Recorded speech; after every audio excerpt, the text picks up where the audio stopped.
तो लेकिन ये जो टावर है ये काफ़ी सक्षम होते हैं बहुत ज़्यादा लोड लेने के लिए।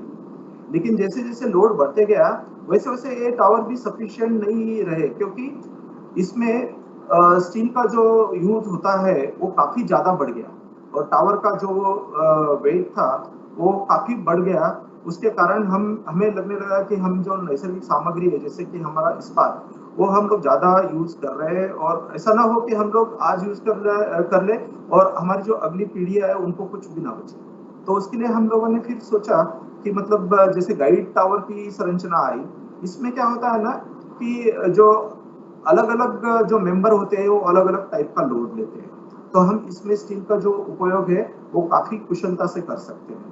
तो इस तरह से गाइड टावर की संरचना स्थिति में आई।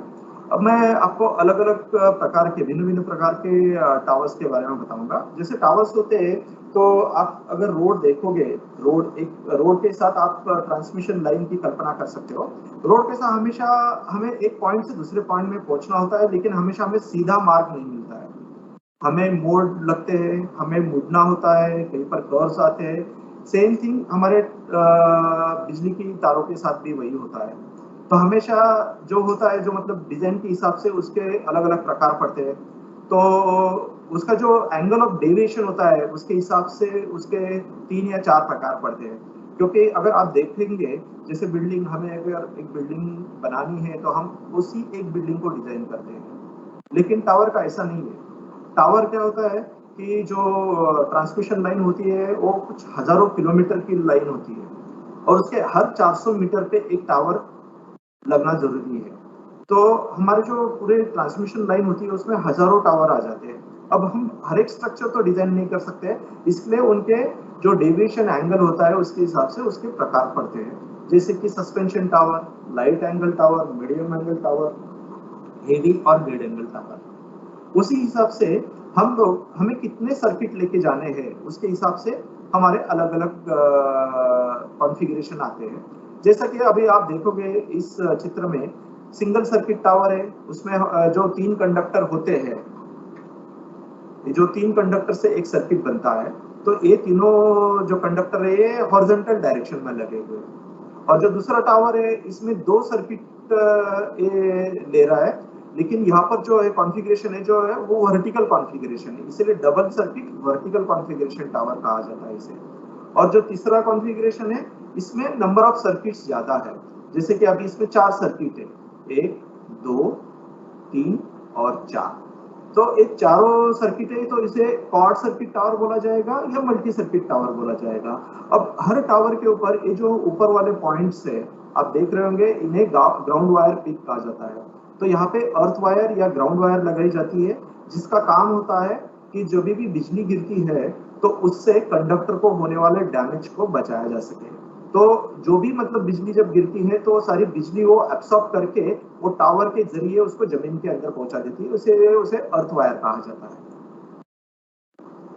अब आप देखिए ये 2 कॉन्फ़िगरेशन है मेरे सामने और इसमें एक हॉरिज़ॉन्टल कॉन्फ़िगरेशन है, एक वर्टिकल कॉन्फ़िगरेशन है और ये जो टावर है उसके अलग-अलग पार्ट हैं। जैसे कि आप अगर ये टावर देखोगे तो इसको एक आदमी के बॉडी जैसे आप उसको संरचना बोल सकते हैं, जैसे कि ये ग्राउंड वायर पीक हो गया, ये सिंगल, कभी-कभी सिंगल पीक होता है।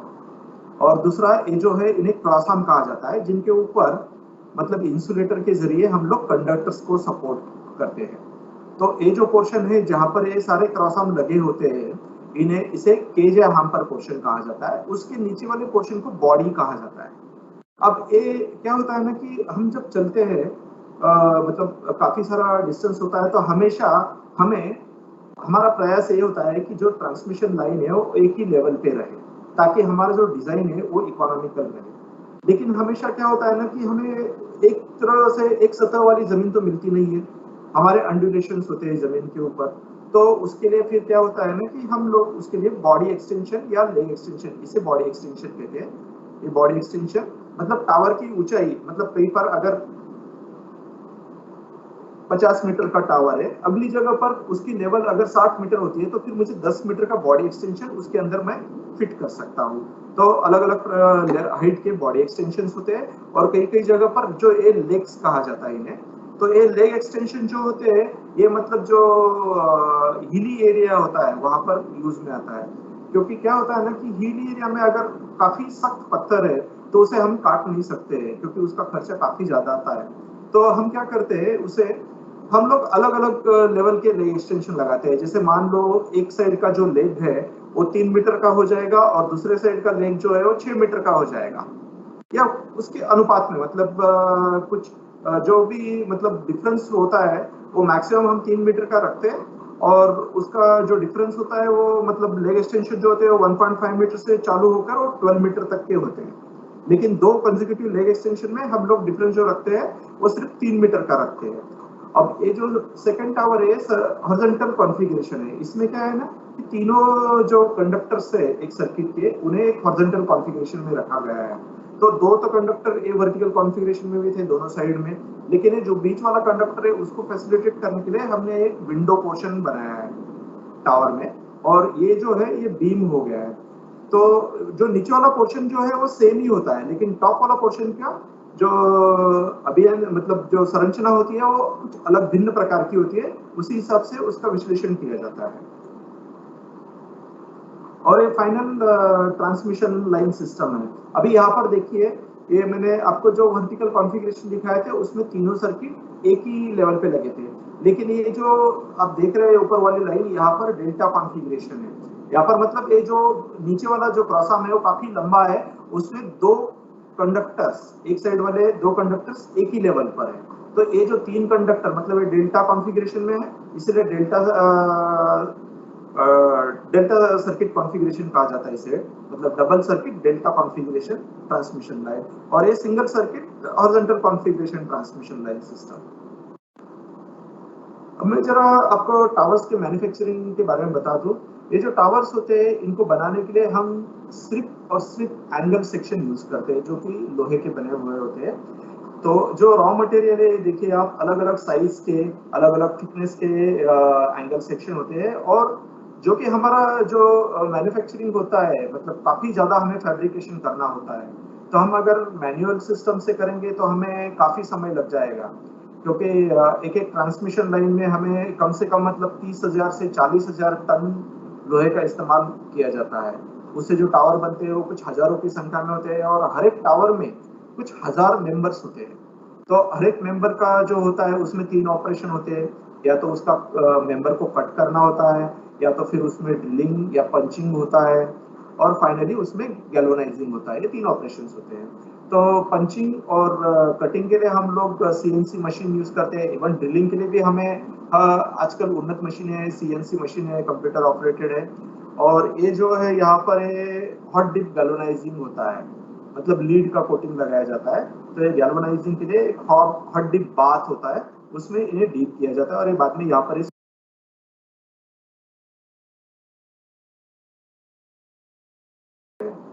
और एक और चीज बता दूं मैं, यहाँ पर जो होता है फैक्ट्री में उसका प्रोटो असेंबली होता है।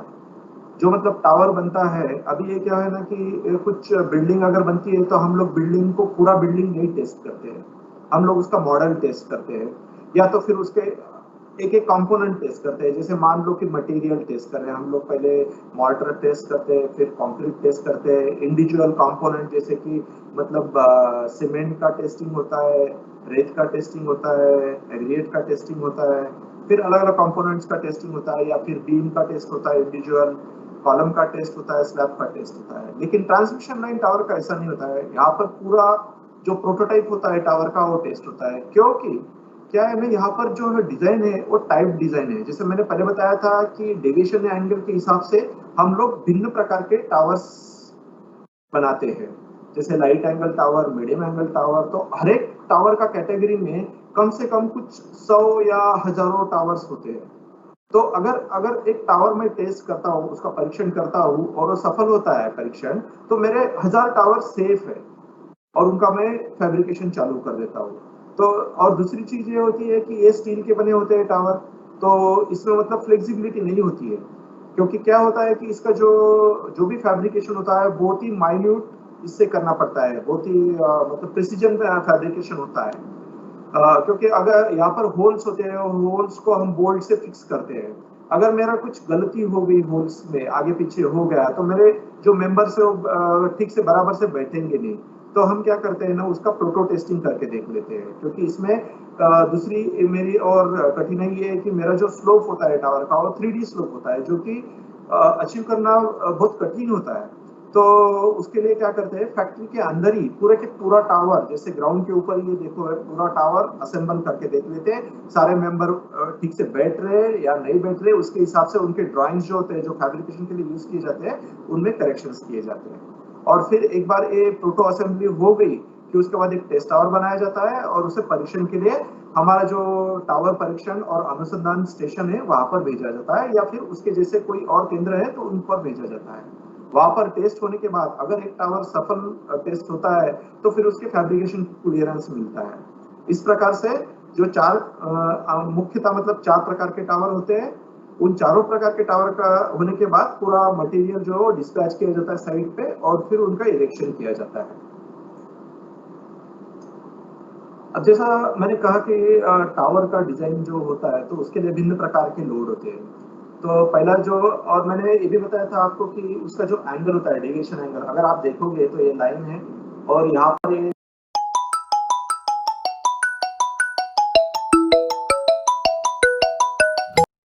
कुछ पोर्शन जो है वो सीधा पोर्शन है, तो यहाँ पर जो टावर लगे ये सस्पेंशन टावर है और यहाँ पर जो है इसको टेंशन टावर या एंगल टावर कहा जाता है।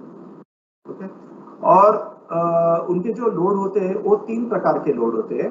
एक तो ग्रेविटी या डेड लोड, मतलब जो भी आपका जो भी टावर का खुद का सेल्फ वेट है या उसके ऊपर जो भी एक्सेसरीज है, जैसे बिजली की तारें, कंडक्टर्स हो गए या ग्राउंड वायर हो गई या इंसुलेटर के जो स्ट्रिंग्स लगे, फिर या उसमें जो डैम्पर्स होते हैं, स्पेसर्स होते हैं, इन सब का वजन जो होता है वो डेड लोड के कैटेगरी में आता है।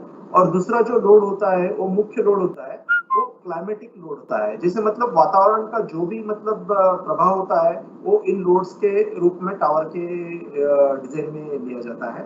जैसे कि हमारा विंड का जो बहाव होता है, हवा का बहाव जो है वो कम ज्यादा होते रहता है टाइम के हिसाब से, और वो कोई फिक्स ये नहीं होता है, वो रैंडम होता है नेचर में। तो उसके हिसाब से उसका स्टडी करके कुछ 50 एक साल का स्टडी करके जो इंडियन स्टैंडर्ड है उन्होंने अलग अलग विंड जोन बनाए हैं। मतलब एक जगह पर अगर मुझे टावर करना है तो कौन से विंड जोन में आता है, वहां पे कितनी उसकी वेलोसिटी होती है विंड के हिसाब से, उसके हिसाब से मैं उसके टावर के ऊपर कितना दाब आएगा और उसकी वजह से कितना फोर्स आएगा इंडिविजुअल टावर मेंबर्स पे, वो देखता हूँ। ओके। दूसरा चीज होता है कि आइस फॉर्मेशन, अगर मेरी जो ट्रांसमिशन लाइन है वो अगर वो आइसी कंट्री या फिर जैसे हमारे इंडिया में जम्मू कश्मीर या नॉर्थ ईस्ट वाला जो पोर्शन है अरुणाचल या आसाम वगैरह हो गया, तो वहाँ पे सर्दियों में आइस फॉर्मेशन होती है। तो आइस फॉर्मेशन जो होती है, जैसे मान लो मेरा कंडक्टर जो है उसका डायमीटर होता है कुछ 3.5 सेंटीमीटर, लेकिन जो आइस फॉर्मेशन होती है वो कंडक्टर के ऊपर जो रिंग होती है उसका रेडियस कंडक्टर के ऊपर 5 से 10 सेंटीमीटर का होता है, ऑलमोस्ट 3 गुना का रेडियस होता है। तो उसका काफी ज्यादा वेट होता है, तो वो कंसिडर करना पड़ता है। और क्लाइमेटिक लोड में ही तीसरा जो होता है वो टेम्परेचर वेरिएशन। अब ये टेम्परेचर वेरिएशन जो होता है, जो मतलब नॉर्मल जो वेरिएशन होता है हमारे इंडिया में, मतलब जम्मू कश्मीर में जैसे मान लो लेह लद्दाख में चले गए तो माइनस से चालू होता है और राजस्थान जैसे एरिया में हम लोग 48 तक पहुंच जाते हैं। लेकिन कंडक्टर के अंदर ऑलरेडी बिजली का जो होता है पारेषण होते रहता है, तो उसकी वजह से ऑलरेडी टेम्परेचर रहता है। तो जब हम लोग ट्रांसमिशन लाइन्स डिजाइन करते हैं तो हमारा जो मैक्सिमम टेम्परेचर होता है वो ऑलमोस्ट 80 डिग्री सेंटीग्रेड तक होता है, और जो कम से कम तापमान होता है वो -35 डिग्री तक तापमान होता है। अब इनकी वजह से क्या होता है ना कि जो कंडक्टर है, अगर हम लोग मान लो एक चेन लिंक या कंडक्टर मैंने हाथ में पकड़ लिया तो वो अपना एक शेप कैटनरी शेप अटेंड कर लेता है, और वो शेप जो होता है उसको उसके मतलब वो कंडक्टर के अंदर उसके वजन के हिसाब से टेंशन रहता है, और वो जो टेंशन है वो सैग उस कंडक्टर का जो भी सैग आता है उसके हिसाब से वो कम जाता होता रहता है, और सैग जो है वो टेम्परेचर के वेरिएशन के हिसाब से कम जाता होते रहता है।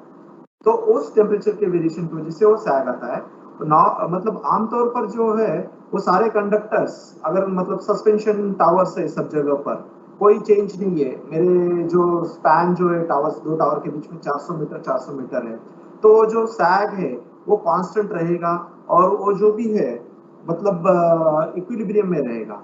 तो उसका संतुलन मतलब जो भी है उस डायरेक्शन से, कंडक्टर के डायरेक्शन में जो भी हो कंडक्टर का टेंशन की वजह से जो भी लोड रहेगा वो नील रहेगा।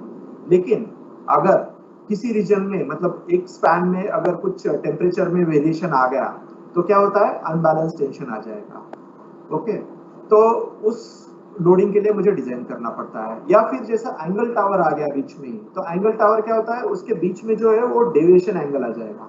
तो अब उसकी वजह से क्या होता है, मेरा लॉन्ग लोड तो मेरा वाला बैलेंस हो जाएगा, लेकिन ट्रांसवर्स डायरेक्शन में उसका एक कंपोनेंट आ जाएगा। और तीसरी जो कैटेगरी है वो मैकेनिकल लोड्स है। अब ये लोड्स रहते हैं, मैकेनिकल लोड्स, तो ये एक हो जाता है कि जब हम लोग कंस्ट्रक्शन कर रहे हैं तब हम तारे खींचते रहते हैं। क्या करते हैं हम लोग, जो सस्पेंशन टावर होता है उसमें इंसुलेटर लगा देते हैं क्रॉस आर्म को, और उसके नीचे पुलीज लगा देते हैं और उसके ऊपर से हम लोग तार खींचते हैं। जब हमारा तार खींचना कंप्लीट हो जाता है उसके बाद में हम लोग वो तार जो है वो इंसुलेटर को हम लोग फिक्स कर देते हैं, क्लैम्प कर देते हैं। तो जब हम लोग खींच रहे होते हैं तो एक ही डायरेक्शन से लोड लगता है, लॉन्जिट्यूडनल डायरेक्शन से लोड लगता है। तो उसे क्या कहा जाता है, construction and maintenance load due to stringing of line. दूसरा जो लोड होता है वो एक्सीडेंटल लोड होता है। क्या होता है ना, जैसे कि अभी कंडक्टर का एजिंग हो गया, बहुत पुराने कंडक्टर हो गए तो कभी कभी वो टूट जाते हैं। जब टूटने के बाद होता है तो क्या होता है, जैसे मैंने पहले बताया था कि अगर दोनों का मतलब स्पैन सेम है तो इक्विलिब्रियम में होती है। लेकिन जैसे ही एक साइड की कंडक्टर टूट जाती है तो वो इक्विलिब्रियम मतलब डिस्टर्ब हो जाता है और उसको एक ही डायरेक्शन में लोड लगता है, जैसे कि टॉर्शन जैसा लोड लगता है। वो चीज होगी। तीसरा जो होता है वो अनबैलेंस टेंशन, जैसे कि मैंने पहले आइस फॉर्मेशन में भी बताया था। तो यहाँ पर क्या होता है ना कि जैसे अभी हम लोग एक्सपीरियंस करते हैं, कभी कभी बरसात का पानी जो होता है किसी एरिया में बहुत ज्यादा बारिश होती है और उसके नेक्स्ट पॉइंट पे थोड़ी कम बारिश होती है। सेम थिंग आइस फॉर्मेशन में भी होती है। कभी कभी एक साइड में मतलब टावर के एक साइड में कुछ 3 सेंटीमीटर की आइस फॉर्मेशन है और दूसरे साइड में 10 सेंटीमीटर की आइस फॉर्मेशन है। तो वो कंडक्टर के ऊपर अनइक्वल लोड हो गया, उसकी वजह से अनइक्वल टेंशन आ जाता है। तो उसके लिए हमें डिजाइन करना पड़ता है। तो ये डिजाइन लोड्स हो गए। अब इन लोडों को मतलब ये जो भी 3 टाइप के लोड्स है, इनको अगर हम लोग समराइज करेंगे, हम लोग जब टावर डिजाइन करते हैं तो जैसे नेचुरल लोड होता है, जैसे कि आइस पूरे कंडक्टर में लगा होता है या फिर विंड जो होगा वो पूरे कंडक्टर के जो लेंथ होती है उसके ऊपर लगा होता है। तो हम लोग ऐसा डिजाइन नहीं करते। हम क्या करते हैं, वो कंडक्टर का पूरा जो हम लोग जब डिजाइन करते हैं तो हम लोग सिंगल टावर डिजाइन करते हैं। आजकल हमारे पास काफी उन्नत सॉफ्टवेयर है, तो हम लोग पूरा ट्रांसमिशन लाइन डिजाइन कर सकते हैं, लेकिन वो बहुत ही मतलब वक्त जाया करने वाले एक्सरसाइज है। तो हम क्या करते हैं कि सिंगल टावर लेते हैं और उसके ऊपर क्या करते हैं कि जो भी मतलब लोड है कंडक्टर का पूरा लोड हम निकाल लेते हैं और उसका आधा लोड एक साइड में और आधा लोड दूसरे साइड में फिर टावर पे लगा देते हैं।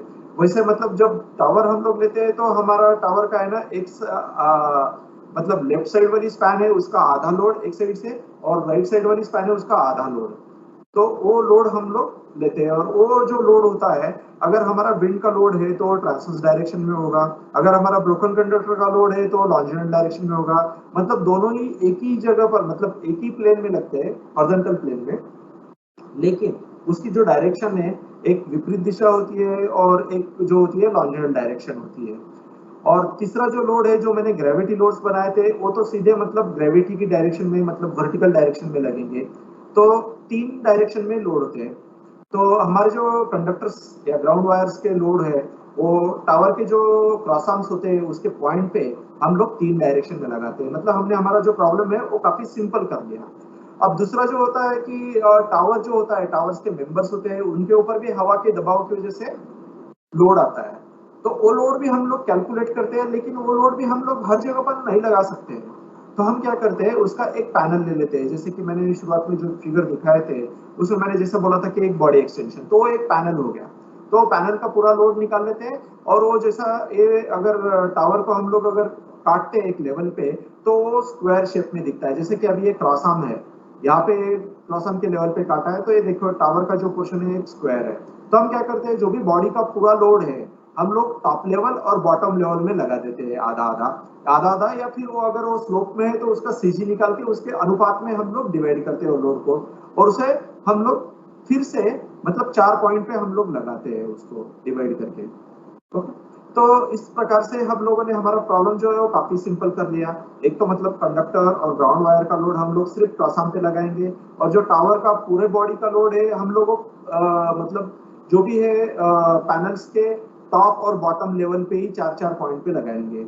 ऊपर से उसमें क्या होता है, दो पैनल जहाँ पे जुड़ते हैं तो हम क्या करते हैं, टॉप वाले पैनल का जो बॉटम लेवल का लोड है या फिर नीचे वाले पैनल का टॉप लेवल का लोड है वो ऐड करके वो 4 पॉइंट पे ही लगाएंगे। इस हिसाब से हमारे जो है, अभी ये देखिए इस पर